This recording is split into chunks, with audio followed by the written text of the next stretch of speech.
Welcome to the Consulting Leaders Podcast, where we talk about the business of consulting.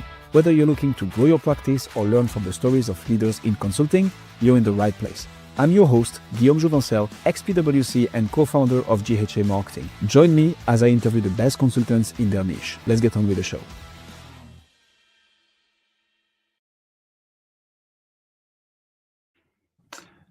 Diana, welcome to Consulting Leaders. Happy to have you. Good morning. Thanks for having me. I'm really excited to be here today. It's a pleasure. Let's jump straight into it. What got you into the fantastic world, yet stressful world of consulting and advisory in biotech, Diana? Great question. I spent about 25 years of my career in large commercial organizations such as like Thermo Fisher, GE Healthcare, and then the last 7 in complex biotech organizations that just were building from scratch or just building teams, global sales, etc. So because I kind of hit that burnout rate after the 25-year mark, I wanted to give myself sort of a little bit of a break and figuring out what I wanted to do next. So taking in, all the work that I loved the most from my 25 years in corporate, wanted to, always step into the complex situations and bringing clarity and helping leadership teams make some strategic decisions. I wanted to take that experience and create something of my own, which led me to creating the DM consulting for biotech specifically. So we consider ourselves a small boutique that is naturally evolved into many more things since I started this operation. But it just, like I said, it allowed for me to take all my experiences, the wins, the failures, any patterns from the industry, but also the lack of a couple of things that I had noticed in this early starting phase of the small biotech industry. And I felt like I had a niche there that I can just bring into the table and help founders and biotech startups to get their path to commercialization and get them investment ready. So that was sort of my goal. And that was the reason why I had a career shift after 25 years in being corporate. But it's been a great journey. I like that. So tell us a bit more about the problem that you solve now. What is it that you help people achieve? So,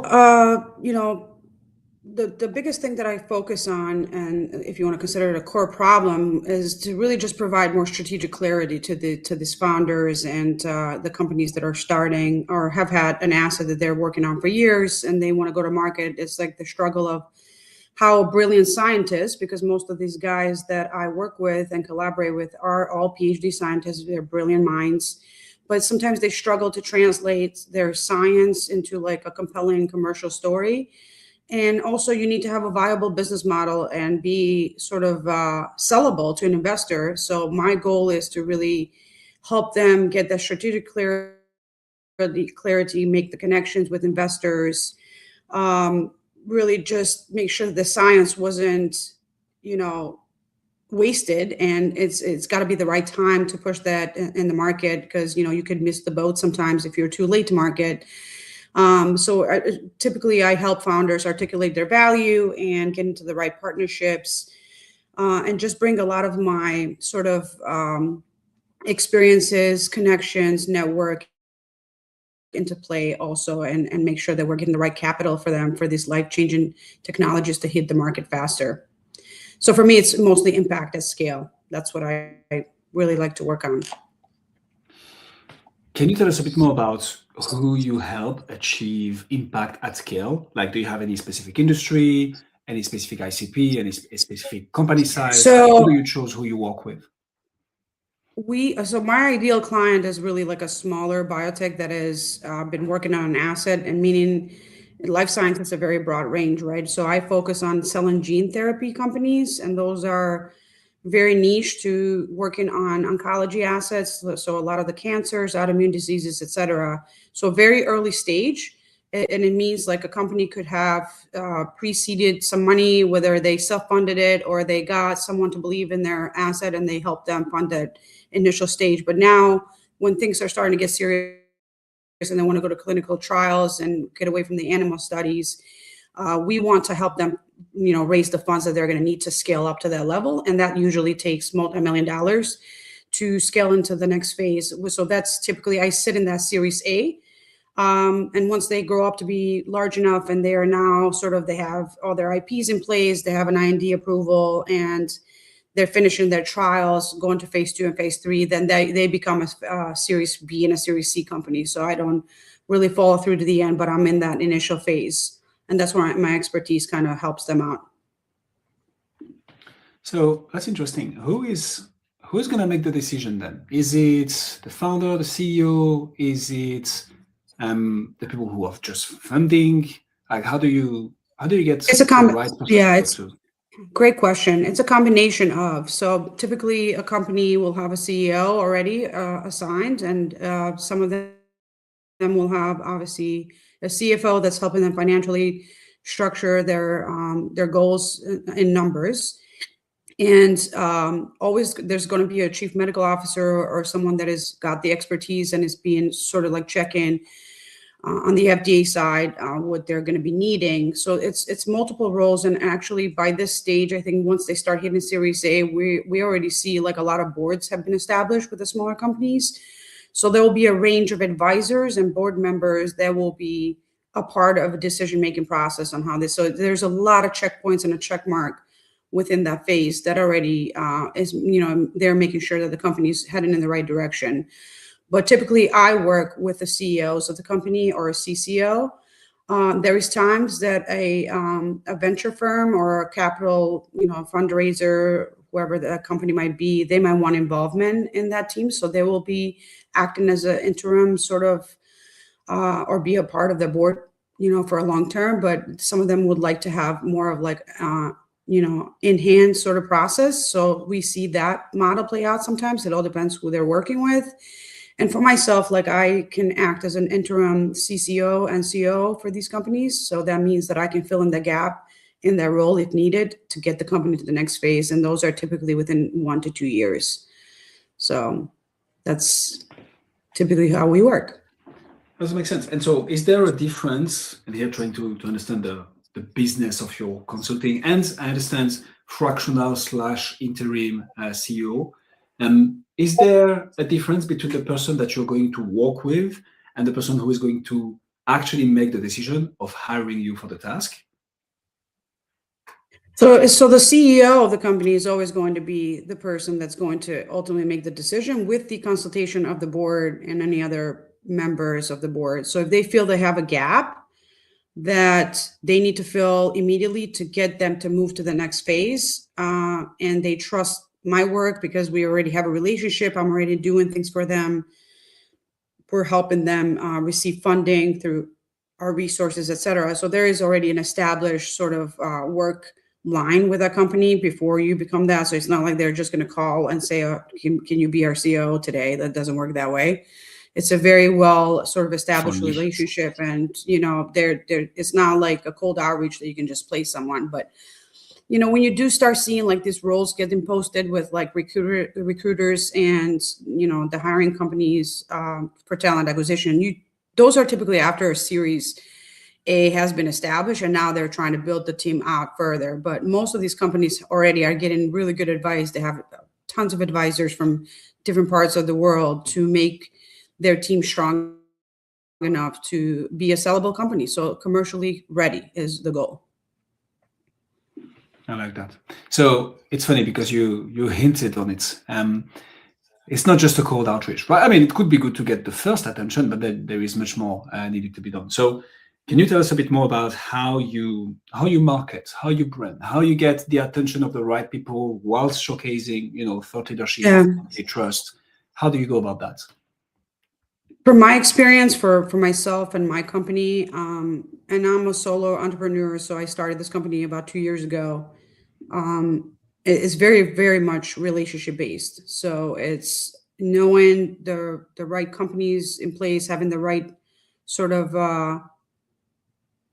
approachable teams that I've had relationships with, whether it is other consultants or leaders in different companies this market may seem very, very huge dollar wise, but it's a very niche when it comes to like who the experts are in the industry. So you kind of will know right away who you want to work with. That's very sort of very complex, needed in the like the cell and gene is not something that anyone in life science will be able to understand, right? So you have to have sort of the experience and the expertise and working in that field for a while to be able to navigate through it. So it's very complex. Biotechs are not easy because they require tons of work. So we want to make sure that we're providing like decision confidence to these guys like right away. So that's how I receive my leads, is technically just not word of mouth, but it's like through other work that I've done in the past, people, how they know me already, and through investments and investors. So a lot of family offices, a lot of contacts in the field. That's interesting. How do you think one can, because I speak to so many B2B coaches and consultants who are in the same situation. What's your perspective on going beyond that? Like if you wanted to, if we stay even in the realm of referrals, right? What could be some mechanisms, channels, processes that we could use to, as consultants, to put that referral machine on steroid rather than having to wait that a referral comes from an investor, a past relationship, a past clients. What do you think about that? Yeah, that's a great question. It starts with you. It starts with myself. Like I'm obviously the CEO founder of the company, so I don't depend on someone else to do my marketing for me. Everything that I have put out in public, inclusive of my website, my literature, anything that I've created, all my speeches, everywhere I go, those are all made and created by me. So it starts with I am the brand, and I am leading this company with everything that I know and I am. So I don't depend on much outside of that. But strategically, I put myself out there in situations where I'm meeting the right people, I'm speaking to the right leaders in the industry, I am engaging with them in different ways, whether it is through conferences, private meetings, just pretty much through a lot of the partnerships. So I don't consider myself just a consultant per se to them, but I'm also an expert in my field. So you can't just buy that from somebody or have just a marketing campaign and run it and say we're selling services. Like that's not the type of relationships I'm looking for. I'm very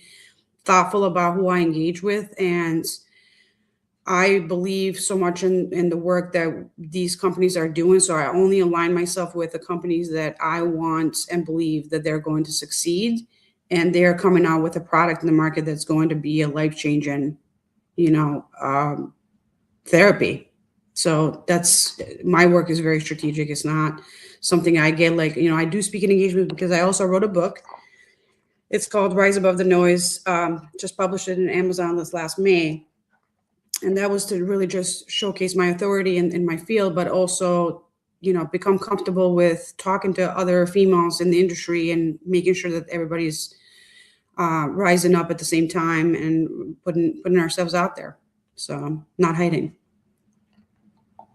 No, that's good. And so here is one of the pieces that we haven't discussed, which is content, right? Having a book out there, having some assets that can act as thought leadership pieces of content, whilst providing value, right? I think this is what also a lot of B2B coaches and consultants forget, is that it's good to talk about oneself and like say what you do and explain how you can help. But by first giving and then taking for the people who are asking, this is how businesses in our experience are built. How do you go from that? How do you go from the book, the relationships, the speaking engagements to, a first call, a second call, an SOW, a letter of engagement? How do you create that sales motion? Very, very true when it comes to the book. I think the reason why I wrote the book this past year was to really just take a moment to observe everything that I've accomplished in the last 25 years, because I was going so fast paced and just going through my career motions and knew exactly what I wanted to do. And that's what I talk about in the book, is like how strategically I thought about every move that I made and what was that going to teach me and how I was going to learn from all those activities and where I wanted to go next. I never thought that I was going to land into building my own company at like 45 years old. But the book just really gave me that balance of like taking a step back, really thinking through where I wanted to go next, evaluate everything that has happened so far, and really just put perspective into where I wanted to go next. And I wanted to make sure that whatever I did next was going to be,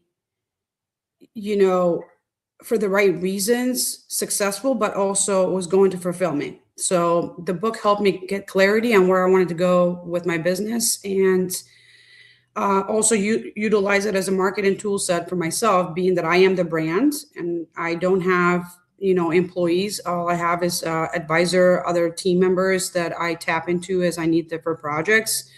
And they're all in some sort of like same level as myself. So they're all spun off of industry doing the same thing. So I am utilizing the book as sort of like a form of, this is who I am, and I am considered a thought leader in my area, and this is what I've achieved so far. So that was one thing that I did differently from other companies, instead of just, kind of shooting in the dark, like, going to different things, but really not having a thought plan of how you're going to get there and receive your first leads. And most of my leads, to be honest with you, when I first came out of industry, were contacts. They were trying to tap into me before I even left the industry, because they wanted my expertise for their companies. And they always said, if you ever left and went on your own, we would love to hire you. So a lot of those were word to mouth and relationship building leads. So I love this, and thanks for the breakdown on the book. I think, again, leading with value is the key. So going back to the sales motion, how do you use all this to, maybe continue to build authority and thought leadership in the first conversations that you have with the clients, and move through, first, second, third call? Like, how do you get those leads and this attention from the book into paid work, Diana? How do you organize all this? Yeah, so with the book, it's kind of taken its own turn. Like, believe it or not, it's like a second brand now, because what happened after I released the book is I started getting tapped into empowerment, leadership talks, and a lot of women organizations that are trying to help their teams like grow and develop, which is like my passion work. So I kind of like sort of accidentally created a second part of my world with the creation of the book, because it led to also building a career blueprint, which is a digital product that I put out there to try to help other women really see how they can grow in their roles, or if they're not happy where they're at, like, how do they go to the next step? So I've sort of accidentally created a whole different sort of route with my book that is serving a whole different, population, female empowerment, career development, etc. And that's by just me telling my story and making sure that everyone can believe in themselves and their abilities to really do whatever they are intended to do. So, but in regards to the biotech business, I use the book as a thought leadership entryway, but I don't really use it as a form of advertising. I think people in my field, in my industry, again, they really work with folks they can trust, and they have the reputation, and they have their ability to do the work. So I think strategically, anyone that is going to hire me is going to do their homework on me and who I am and what I have done and why I'm an expert in my field. So as much as I want to say like the book is helping me, I don't think it's the number one reason why I'm here today. Gotcha. Tell us a bit more about how, once you have an engagement, right? Once you work with a biotech firm that is looking to scale, acting as an interim COO, whatever you end up helping them with, can you tell us and explain us a bit how you keep on engaging with those clients? How do you retain? How do you maintain a relationship? How do you deliver the first project and be like, okay, cool, this is what we solved for. There is still like, issue number 1, issue number 2, issue number 3. Mm-hmm. How do you retain your customers once you've started working with them?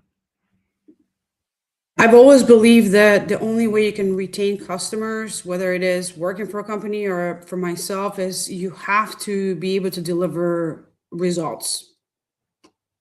Results speak for themselves. So I think how I've been able to retain the clients that I have now is by seeing obviously my work ethic and what I'm trying to deliver for them, but also I'm not at that phase yet because I just, started about a year and a half, almost hitting 2 years in May. But I in about 2 years from now, I'll be able to have that success story where I did do, I filled a COO role, or I was an interim position, or we invested in these companies, and this is how we commercially got them to the next phase. So stay tuned, because I'll have a huge story to tell based on my success stories. But unfortunately, with our field, this takes a lot of time to establish. So it's a very slow progressing sort of, it's not short wins. It's not like you can push a button and say, we have a drug therapy going to market in a year.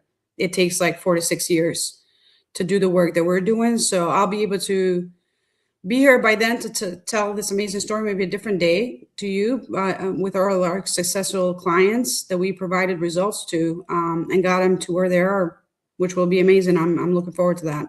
So I also like to forward looking, like, I'm the type of person where I'm a visionary. So I like to see, like, down 5 years from now where this is going to head and where my clients are going to be. And that's what excites me the most. I think most people lack vision. I meet a lot of leaders. They're great at what they do, but they're sometimes short-sighted with, like, looking far down, what that's going to look like to someone. And I think that's a huge sort of gap, because you want to be able to see where that company is going to be in order to make them to be successful now, to get into through the steps of getting there. I So like that. What's a bit of a curveball for you, Diana? What's the number one challenge that you're facing? What's the nut that you're trying to crack that if you do indeed crack, you're gonna take the whole thing to the next level? That's one challenge for you right now. well, the challenge is, like, scaling up too quickly, I want to say. So, like, I'm trying to be mindful, because is just me with my brand. I am trying to bring a couple of strong partners to help me get everything to the next phase. So I think capacity of time is the number one thing. I'm also a mother, and I juggle 3 boys' lives. So I'm pretty busy. Between my husband and I, we coach a lot, we do other things. So I don't want to fall short of my own personal responsibilities with my family. So I'm trying to juggle that and juggle the balance of making sure that the company grows in the rate that I want it to grow. But I think where there is will, things happen. And I think the other challenge is, some of the FDA shifting and, like, our natural politics and where we're sitting with that. So that could affect a lot. Like, our industry has been affected in the last 3 to 4 years for sure. But I'm excited to see where that's going to get us next, because I think we are sitting in like a sort of like hashing out, where do we go next area.